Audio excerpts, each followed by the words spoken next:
हम लोग जानते हैं कि loss in the kinetic energy को हम लोग लिख सकते हैं half into mu into we relative का स्क्वायर इंटू वन माइनस ई स्क्वायर।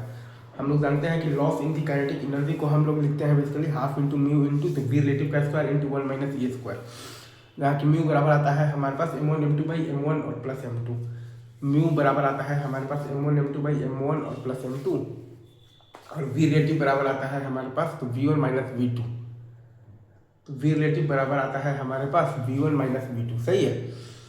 जहाँ की ई आपके पास होता है तो कोफिशिएंट ऑफ द रिस्टिट्यूशन, ई आपके पास होता है तो कोफिशिएंट ऑफ द रिस्टिट्यूशन। तो loss in the kinetic energy बराबर आ जाता है आपके पास हाफ म्यू वी रिलेटिव का square into one minus E square. Loss in the kinetic energy बराबर आ जाता है आपके पास हाफ म्यू तो वी रिलेटिव का स्क्वायर इंटू वन माइनस ई स्क्वायर, इजी। अब इसमें अगर आप देखिएगा तो ई बराबर 1 है तो no loss in the kinetic energy. अगर आप देखिएगा तो ई बराबर 1 है तो no loss in the kinetic energy. अगर आपके पास ई बराबर 0 है तो मैक्सिमम लॉस इन द मतलब कि इन दी काइनेटिक एनर्जी।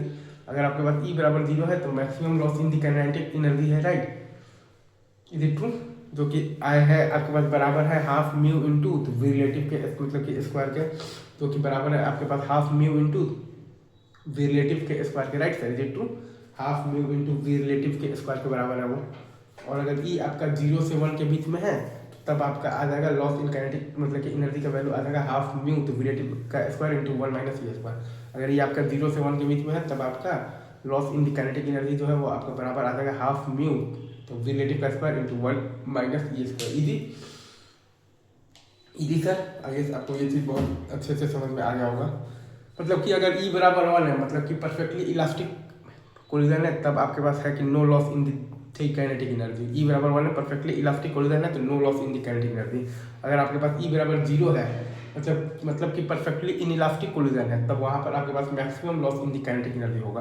अगर आपके पास ई बराबर 0 है परफेक्टली इन मतलब कि इन इलास्टिक कोलिजन है तो वहाँ पर आपके पास maximum loss in the kinetic energy होगा, जो कि है आपके पास हाफ म्यू तो वी रिलेटिव का स्क्वायर, जो कि है आपके पास हाफ म्यू तो वी रिलेटिव का मतलब कि स्क्वायर है, right sir. Is it true? और अगर ई आपका 0 से 1 के बीच में है तो उस केस में आपके पास लॉस इन काइनेटिक एनर्जी होगा हाफ म्यू तो रिलेटिव का स्क्वायर इंटू वन माइनस आप देखिएगा तो ई स्क्वायर। और ये सारा बात आपके पास जो किया जा रहा है ना वो बात हो रहा है आपके पास हेड ऑन तो कोलिजन का बात हो रहा है ऑफ द टू ऑब्जेक्ट्स। एक का स्पीड है v1 और एक का स्पीड है v2 और म्यू बराबर 0 स्मूथ सरफेस है। ये सारा बात आपके पास किया जा रहा है तो head on collision of the two objects का, जिसमें कि एक का स्पीड है v1 और एक का मतलब कि स्पीड है v2 और ये दोनों आपका रखा हुआ है तो म्यू बराबर 0 स्मूथ सरफेस पर। तो loss in the kinetic energy आता है हाफ म्यू वी रिलेटिव का square into one minus E square, half mu तो वी रिलेटिव का square into one minus E square. तो वो इलास्टिक कोलिजन के केस में जब ई बराबर 1 है तो loss in the kinetic energy 0 आएगा। और अगर कोलिजन आपके पास परफेक्टली इन इलास्टिक है तो वो केस में ई बराबर 0 है तो maximum loss in the kinetic energy आएगा आपके पास हाफ म्यू वी रिलेटिव का मतलब कि स्क्वायर, हाफ म्यू तो वी रिलेटिव का स्क्वायर। और अगर ई आपका 0 से 1 के बीच में है